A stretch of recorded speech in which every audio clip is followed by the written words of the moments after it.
गोराटी के सुन्नी मुसलमानों, आज यहाँ मजमा में जितने लोग जमा हैं, न जाने लोग क्या क्या कहते हैं कि यारो तुमने तो इतने पैसे बर्बाद कर दिए कि इतने पैसों में न जाने कितनी गरीब बच्चियों की शादी हो जाती, यहाँ तो तुम फजूल खर्च करते हो। मेरे भाइयों, मैं बताता हूँ आपको, आपने जिस नबी के इश्क में आमद रसूल के जश्न का एहतमाम किया है, जिस रसूल का जिक्र मैं कर रहा हूँ, जिस नबी का जिक्र आप सुन रहे हैं, ये वो रसूल हैं, ये वो नबी हैं जिनका जिक्र सारे लोगों ने किया।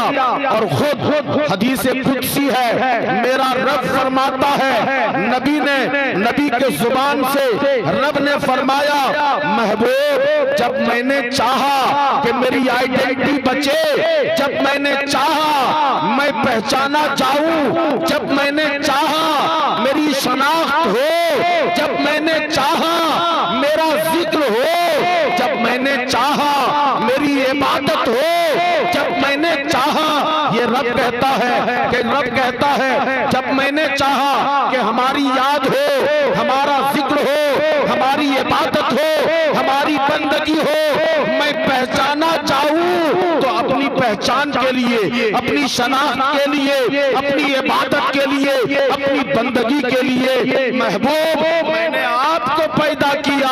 और जब चाहा मुस्तफा आपका जिक्र हो, जब मैंने चाहा कि आपका बयान हो, जब मैंने चाहा कि आपको लोग जाने, आपका तारुफ हो, तो मैंने जमीन पैदा किया, आसमान पैदा किया, शम्सो कमर पैदा किए, शजरो हजर पैदा किए, बरगो दर पैदा किए, खुशको दर पैदा किए।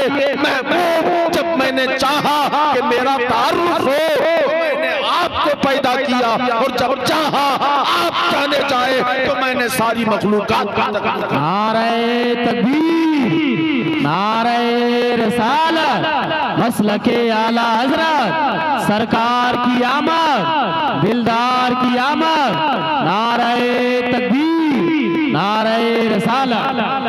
अच्छा, बात साफ साफ समझ आ रही है आपको? सारे हजरात को मेरी बात साफ साफ समझ आ रही है? थोड़ा बोल लें सुबहान अल्लाह। मेरे नबी जमीन पर आए 21 अप्रैल सन 571 ईस्वी को। 14 सदियां गुजरी, 1500 के करीब का एक जमाना गुजरा, मगर ये दुनिया आबाद हुई हजरत आदम जमीन पर उतरने के बाद जमीन पर इंसानों की आबादी बढ़ी। एक अंदाजे के मुताबिक हजरत आदम के जमीन पे उतरने से लेकर अब तक दुनिया की उम्र 10,000 बरस की है। पहले बशर अबुल बशर हजरत आदम जमीन पर आए।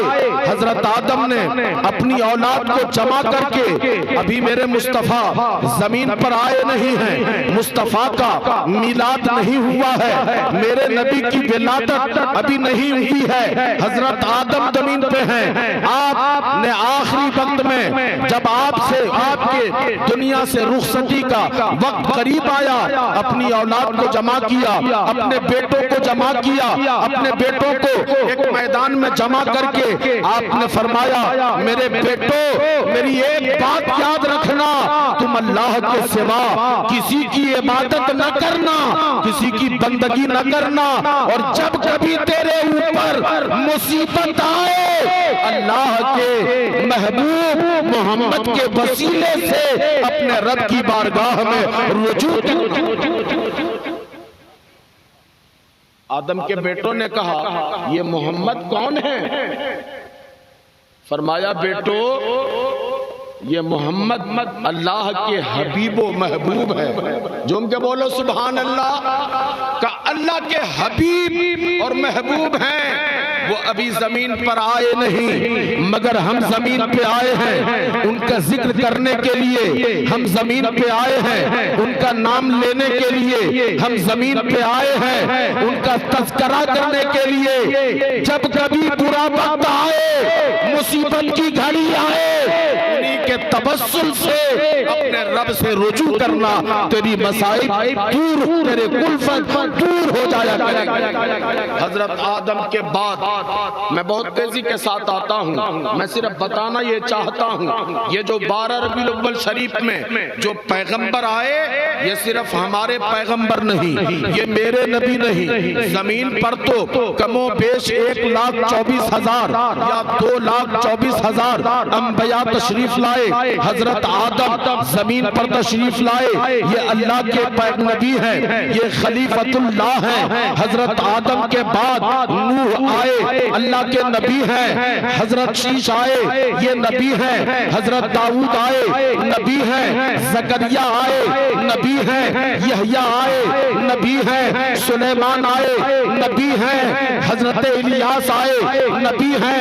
मूसा आए, नबी हैं। ईसा आए, नबी हैं। आपकी कौम ने आपको नबी माना, मगर पलट के पूछो, ए आदम आप तो नबी हैं, मगर एक बात बताइए कि क्या आपके भी कोई नबी है? ए नूह आप अल्लाह के नबी हैं, क्या आपके भी कोई नबी है? दाऊद आप नबी हैं, क्या आपके भी कोई नबी है? जकरिया आप नबी हैं, क्या आपके भी कोई नबी है? यहया आप नबी है, क्या आपके भी कोई नबी है? सुलेमान आप नबी हैं, क्या आपके भी कोई नबी है? मूसा आप नबी हैं, क्या आपके भी कोई नबी है? ईसा आप नबी हैं, क्या आपके भी कोई नबी है? तो सारे अंबिया बोले हाँ मेरा भी एक नबी है, मैं भी नबी मानता हूँ। आदम बोले मेरा भी नबी है। नूह बोले मेरा भी एक नबी है। जकरिया बोले मेरा भी एक नबी है। मूसा बोले मेरा भी एक नबी है। ईसा बोले मेरा भी एक नबी है। आला हज़रत फरमाते हैं अंबिया से करूं अर्ज क्यों मालिको, अंबिया से करूं अर्ज क्यों मालिको, क्या नबी है तुम्हारा हमारा नबी? तो सारे नबी बोले हाँ, जैसे सबका खुदा एक है वैसे ही इनका उनका तुम्हारा हमारा नबी। सुभान अल्लाह, सुभान अल्लाह। हमारा नबी हजरत आदम आए, अपनी औलाद को जमा करके मेरे नबी का जिक्र कर रहे हैं। हजरत आदम के बाद दुनिया में आप देखें एक बड़ा बादशाह, दुनिया में 4 बादशाह गुजरे हैं ऐसे जिनकी हुक्मरानी पूरी दुनिया पर कायम हुई। कितने बादशाह गुजरे भाई? 4 बादशाह ऐसे गुजरे हैं जिनकी हुकूमत पूरी रुए जमीन पर कायम हुई। उन 4 बड़े बादशाहों में एक बादशाह है जिसका नाम बुख्ते नस्र है। ये बादशाह, ये वो बादशाह है जिसने दुनिया की सबसे ताकतवर कौम, सबसे मुहज्जब कौम बनी इसराइल को ताख्तो ताराज करके पूरी दुनिया पर इसने कब्जा कर लिया। जब बनी इसराइलियों को बुख्ते नस्र ने ताख्तो ताराज किया, तहो पाला कर दिया, बर्बाद कर दिया, तो उस वक्त उस बादशाह ने बनी इसराइलियों में से 50,000 जवानों को कैदी बना लिया। उन 50,000 जवानों में एक अल्लाह के नबी हजरत दानियाल अलैहिस्सलाम भी थे, जिसे बुख्ते नस्र ने कैदी बना लिया और कैद में डाल दिया। जब बुख्ते नस्र की हुक्मरानी पूरे रुए जमीन पर हो गई, दुनिया का सबसे ताकतवर और सबसे बड़ा बादशाह बन गया। एक दिन बादशाह ने ख्वाब में देखा, जब उसकी नींद खुली, जब वो नींद से बेदार हुआ तो उसका पूरा जिस्म पसीने से भीगा हुआ था। खौफ और दहशत का ये आलम था कि बादशाह कांप रहा था। ये उठा और इसने ख्वाब क्या देखा था, सपने में क्या देखा था, ये भूल चुका था। चुनांचे बादशाह ने अपने दरबार में सुबह होते ही अपने मुल्क के तमाम जादूगरों को, तमाम साहिरों को, तमाम काहिनों को, तमाम आलिमों को, तमाम फाजिलों को इकट्ठा किया और अपने मुल्क के हकीमों हकीमों से, अपने मुल्क के फाजिलों से, अपने मुल्क के डॉक्टरों से, अपने मुल्क के काहिनों से, नजूमियों से कहा देखो आज रात मैं सो रहा था, मैंने ख्वाब में कुछ चीज देखी, मैंने ख्वाब में कोई भयानक चीज देखी, मगर दहशत से, खौफ से मैं ख्वाब भूल चुका हूँ। जब मेरी आंख खुली तो मैंने देखा कि मैं कांप रहा हूँ, मेरा पूरा वजूद मेरे पसीने में भीगा हुआ है। तुम लोगों को बताना यह है कि मैंने देखा क्या है, हमारी ख्वाब क्या है, हमारा सपना क्या है और उसकी ताबीर क्या है।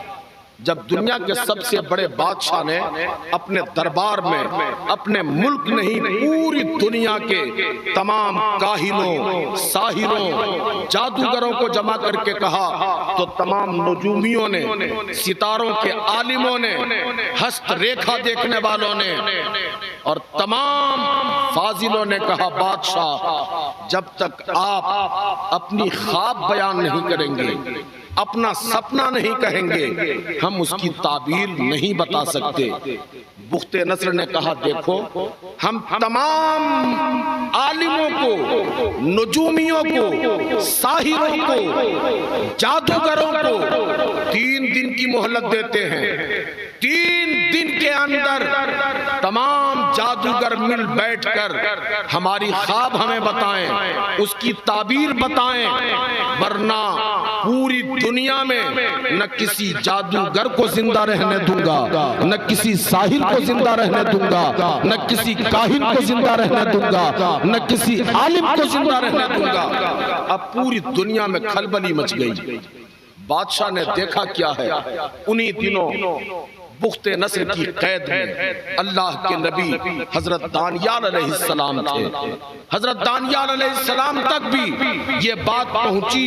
हजरत दानियाल अलैहिस्सलाम ने कहा लोगों, कैद खाने के सिपाहियों को कहा कि तुम अपने बादशाह से जाकर जिक्र कर दो कि मैं अपने रब की अता से तुम्हारे बादशाह की ख्वाब जानता हूँ, उसकी ताबीर जानता हूँ। झूम के बोलिए सुभान अल्लाह।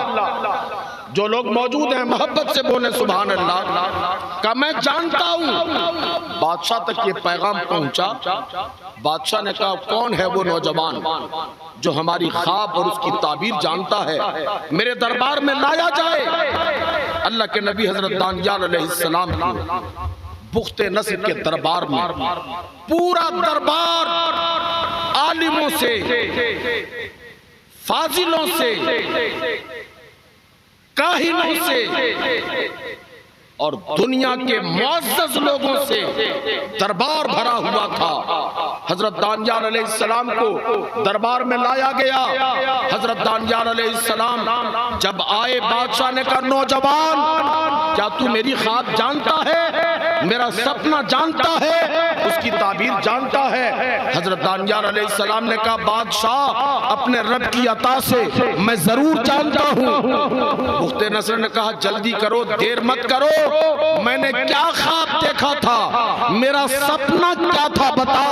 हजरत दानियाल अलैहिस्सलाम ने कहा बादशाह, तू सो रहा था, तूने ख्वाब में देखा तुम्हारी नजर के सामने एक बहुत बड़ा मैदान है, हद्दे नजर तक वो मैदान वसी है, लंबा चौड़ा है, निगाह पहुंचती नहीं है। उस मैदान को देख रहा था, तूने फिर देखा उस मैदान के बीच में, उस ग्राउंड के सेंटर में एक बहुत बड़ा मुजस्समा, बहुत बड़ी मूर्ति रखी हुई है। ए बादशाह, तू चलकर उस मुजस्समे के करीब पहुंचा, मूर्ति के करीब पहुंचा। जब तू मुजस्समे के करीब पहुंचा तो तूने देखा वो एक ऐसा मुजस्समा है जिसमें दुनिया भर के धात, सोना, चांदी, हीरा, याकूत, जबरदस्त, तांबा, लोहा, पत्थर, मट्टी, राख, लकड़ी, सारी चीजों को मिला करके ये मुजस्समा और ये मूर्ति बनाई गई है। बादशाह, तू उस मूर्ति को देखकर गौर कर रहा था कि ये क्या मूर्ति है, ये क्या मुजस्समा है, इसमें दुनिया भर के धात लगे हुए हैं। तू देख रहा था, सोच रहा था। अचानक तूने देखा आसमान से एक छोटा सा पत्थर उस मुजस्समा के सर पे आके गिरा, और जैसे ही वो गिरने वाला पत्थर उस मुजस्समा पे गिरा, छोटे से पत्थर से उतना बड़ा मुजस्समा, उतनी बड़ी मूर्ति जमीन पे गिर के ढेर हो गई, और उसी छोटे से पत्थर से पीस करके वो आटे की तरह बारीक हो गई। और फिर वो छोटा सा पत्थर जो गिरा था वो बढ़ने लगा, बढ़ने लगा, इतना बड़ा कि हद्दे निगाह तक वो पत्थर लंबा चौड़ा और वसीम बना रहा था। बादशाह अब तक अपने तख्त पर बैठा, कुर्सी पर बैठा, सब सुन रहा था। बादशाह ने जैसे ही तफसील से अपनी ख्वाब सुना, बादशाह अपनी कुर्सी से खड़ा हो गया, उछलकर रक्स की कैफियत में आया, और बादशाह ने कहा, मुझे मेरे माबूदों की कसम है, ए नौजवान, यही मैंने देखा था, यही मेरी ख्वाब थी, यही मेरा सपना था, जल्दी करो, ताबीर बताओ। अल्लाह के नबी हजरत दानियाल अभी बोलने का इरादा कर रहे हैं, किताबों में है, उलमा ने लिखा है। बादशाह ने कहा, नौजवान ठहर जाओ, अभी नहीं रुको। हजरत दानियाल रुक गए। पुख्ते नस्र ने कहा, इस नौजवान